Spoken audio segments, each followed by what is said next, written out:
Hello, everybody. Welcome back to Pick and Roll, the NBA betting show on the Board YouTube channel that hammers NBA content division. We're back for some more free picks here, or a free pick here for the pretty small Thursday slate. But Pips has one play that he likes for tonight that we're going to give out in just a second here. But how the show works, we'll give out the play. We'll hear Pips' analysis of his play. We'll go into the recap of yesterday's plays, a difficult recap from some of the decisions and some of the hook that went against us yesterday. And then we go into a discussion topic as well to finish off the show. But if you guys enjoy the show, if you guys like what you've seen this season, make sure you've hit the like button to support us. Smash that like button and please make sure you subscribe to the channel as well. All right, the one play today is in the Lakers and Celtics game. The historic rivalry has another chapter here as we are going to be taking Kristaps Porzingis, 15 plus points, and LeBron James under 26.5 points. That is minus 105 at DraftKings. And we will hear from Pips here as he joins in again as to the handicap behind this play. Pips, why are you taking LeBron on the under here and Porzingis on the over? So the last time these two teams played, it was a Christmas game, and Celtics very well decided that they're not letting LeBron to score. They were defending his drives, collapsing inside, leaving him wide open kickouts for everyone on that team. With the look of how great, poor shooting surroundings for LeBron is, I think that's the best decision. I think they are going to be back to it. That game, huge Christmas game. Everyone expected masterful performance by LeBron James. He ended up scoring 16 points in 37 minutes on the floor. If you take a look at the way from where LeBron is scoring, so LeBron, 50% of his shots are coming at the rim, and as you can see, 50% of his shots coming at the rim.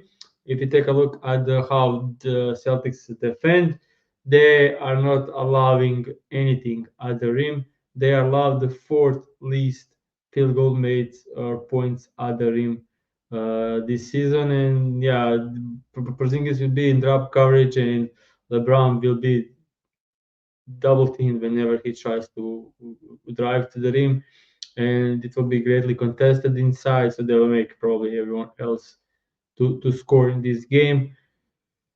Lakers are on the road in this game. The spread is 11. I honestly wouldn't be surprised if Lakers are blown out in this game. Uh, they played so poor lately that I mean, losing to Houston Rockets and then blown out by Houston Rockets and blown out by the Hawks is some kind a big achievement this season. That's not easy to do. And now going away at the Celtics, who are crushing everyone at home. They are healthy, they are ready, and they'll probably win this easily.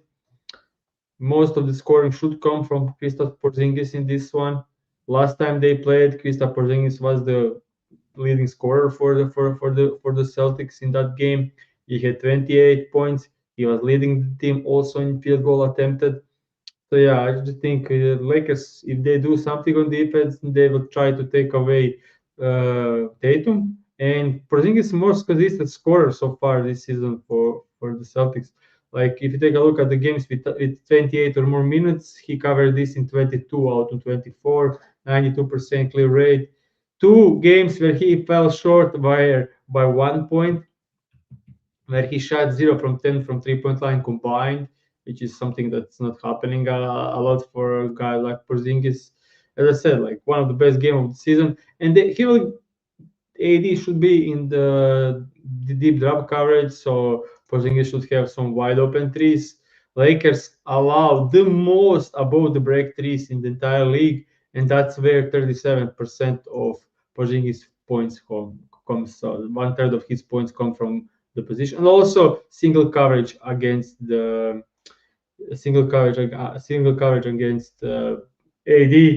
He should get to the line. He should have some mid-range floaters inside. So yeah, I just think he will have the difficult matchup against AD, but they won't be helping at all on Porzingis, and they will be helping on Tatum, on Brown, So that should open up the game for Porzingis in Zama. This felt like same stuff like in the first game where he had 28. All right, so there we have it on the play for today. Just the one as we have LeBron on the under, Porzingis on the over. Okay, let's go to the recap of yesterday's plays. We had seemingly a pretty good ticket here overall, but it does not come through.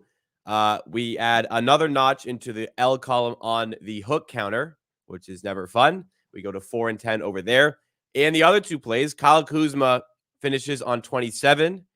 If Jordan Poole was playing, which was a shock omission from the game, Jordan Poole didn't play. We would have obviously had a much better chance. Unfortunate there. The Claxton play also was in a bad situation as Ben Simmons was out for this game, which was another surprise. Poole and Simmons weren't even questionable for these games. However, Claxton, despite I think he had 24 going into the fourth on PRAs, only finishes on 25. So that is the winner on the day. Sabonis gets 19, half a point over the 18.5 line, which we had. And Kuzma, again, I think he only had 4 second half points, but I think he covered this one in the first half. Yeah, Kuzma, without Jordan Poole, he's going to take, I mean, he already has never met a shot he doesn't like, but never mind without Poole in the lineup. Pibbs, I've kind of summed up quite a bit of this here, but any comments you have for the 1 and 2 day on the Wednesday slate?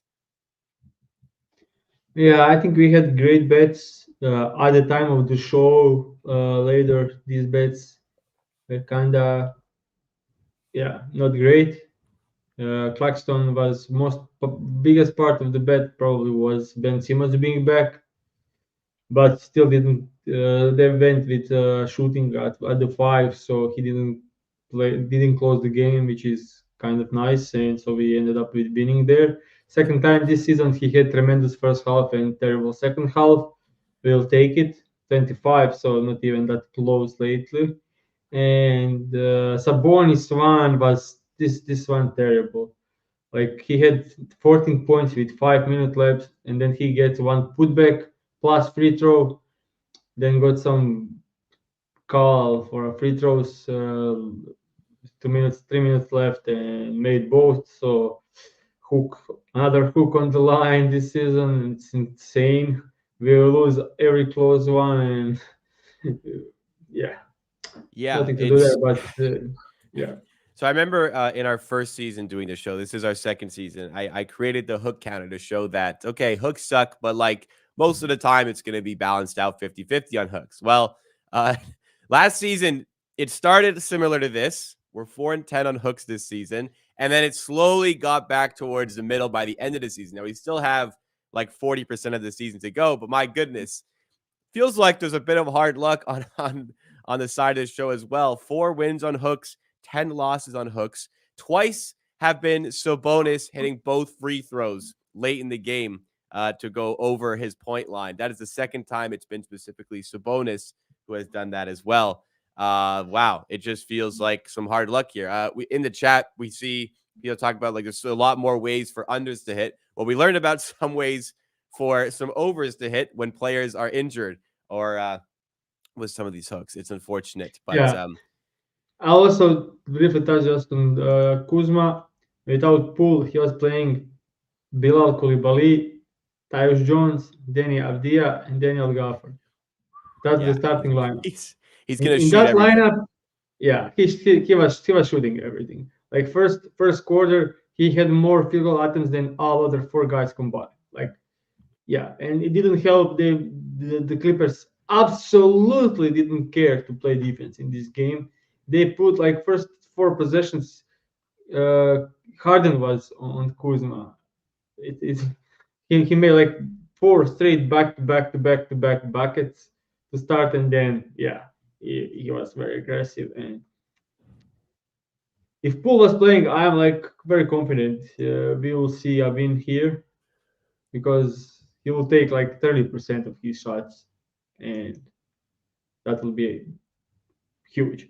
But Oh, also, Paul George was ruled out, and blowout was one of the main things of this bet.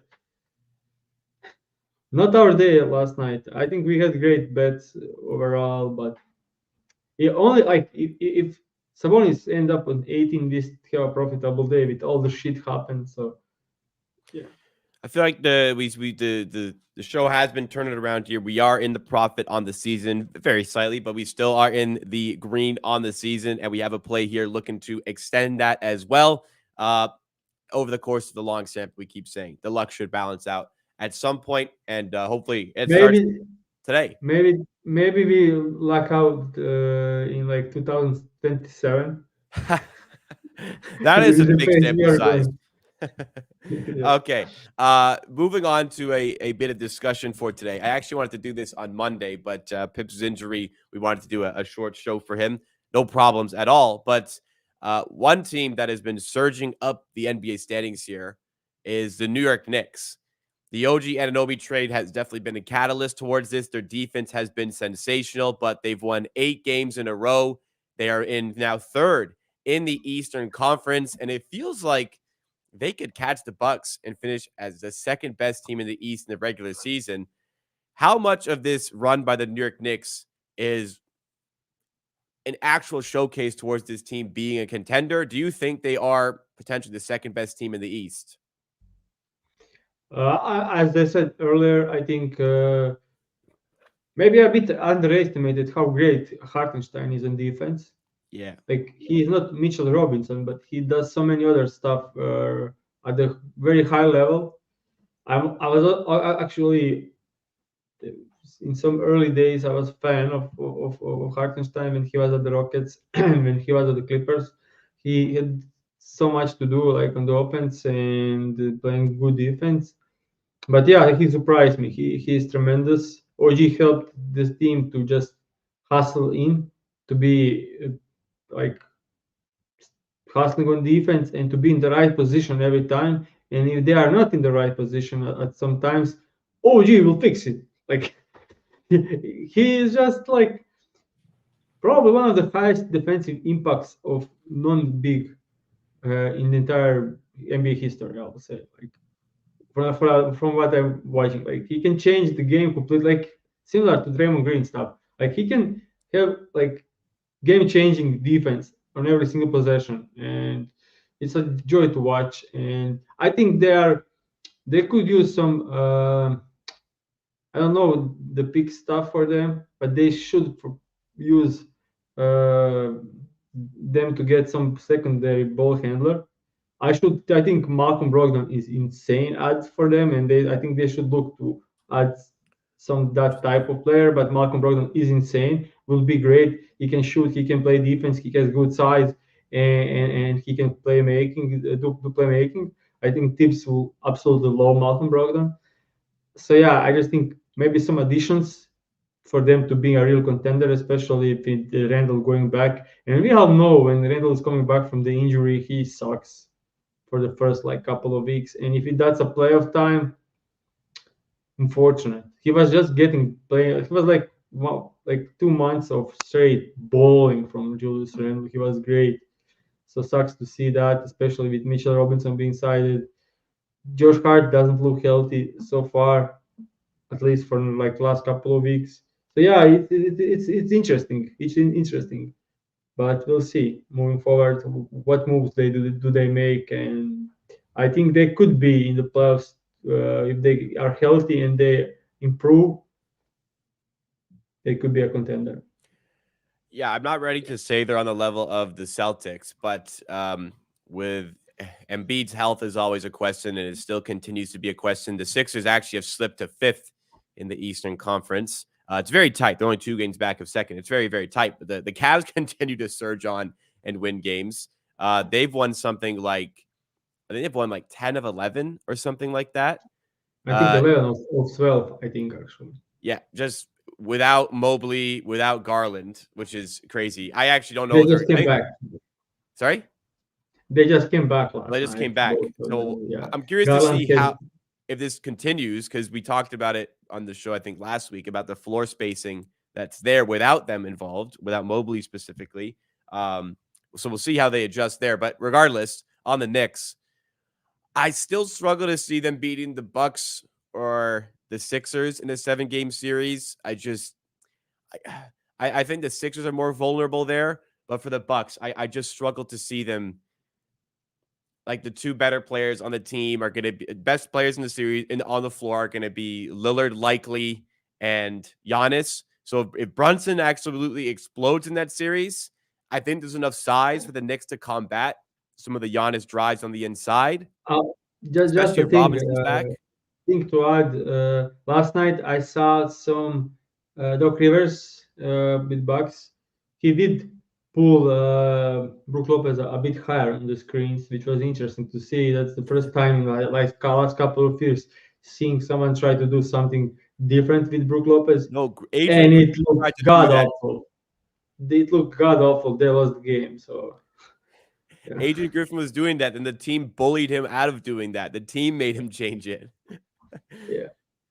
Um, maybe I don't know. I, I I guess like the reason you'd need like the more athletic sort of big, like if you're trying to combat with like Giannis at all, but you have Giannis. So I guess as Lopez is kind of aging, the impact is getting a bit worse. But I think there's vulnerability in a lot of these teams. I think the Knicks can sense that. And I wouldn't be surprised with another buying trade at the deadline. Like Bruce Brown's available. My goodness, would Tom Thibodeau love Bruce Brown? The Raptors just did good business with the Knicks. There's probably a good relationship there. So I think the Knicks this thing seems to be really working here, even without Mitchell Also, Robinson. I'll add that they are trying to sell on Grimes, and that's insane because he can fit like every team in the league, and he's still a young player. And I would love for my Rockets to get Grimes. I think Raptors should also look Yeah. to get Grimes. So yeah, they have some materials to get good return, and I think Grimes could get them a good return. I think he's a great young player. Yeah, I'd like for the Raptors to get Grimes in a hypothetical Bruce Brown trade. I think that'd be another good win-win sort of deal. The Knicks could decide to keep Bruce Brown after this season. I'm not sure if they'd really want to pay him $23 million next season, but a decision that can be made over there 100%. Or honestly, that contract actually might be worth taking just to use it as salary filler for a different trade down the line. Anyways, with the Knicks, yeah, they seem like they're for real. And I think Brunson is good enough that he might slip them a couple of playoff series wins. And at that point, really anything can happen, as we saw with the Heat last season. So we'll follow this along and see if this continues in the vein and if they can stay healthy. And even if they're not healthy with Randall out, can they still continue to win games? Okay, that will do it for the show today. Reminder to hit the like button if you're tailing the play and smash the subscribe button. Make sure you're following up with all the content here. Today is the doubleheader. Myself and Kirk Evans going live at 2:30 for more NBA discussion, as well as some picks from Kirk Evans. Again, 2:30 p.m. Eastern time for that. Next week, Thursday will also be trade deadline day. We have something in the mix, no confirmation yet, but we're going to have something in the mix to be live streaming during the trade deadline, as we have done in previous years. But we'll be doing it on this channel specifically for that trade deadline watch along. So also keep on the lookout for that as well. All right, the play for today is in the Lakers and Celtics game. We're taking LeBron under 26.5 points. And we're taking Porzingis 15 plus points for minus 105 odds at DraftKings. I saw it also plus 110 at ESPN Bet if you have access to that in your region. So shop around if you're watching after the fact. That is the play for today. Thanks so much for watching. We'll see you again later today with myself or tomorrow again with Pips for more from Pick and Roll.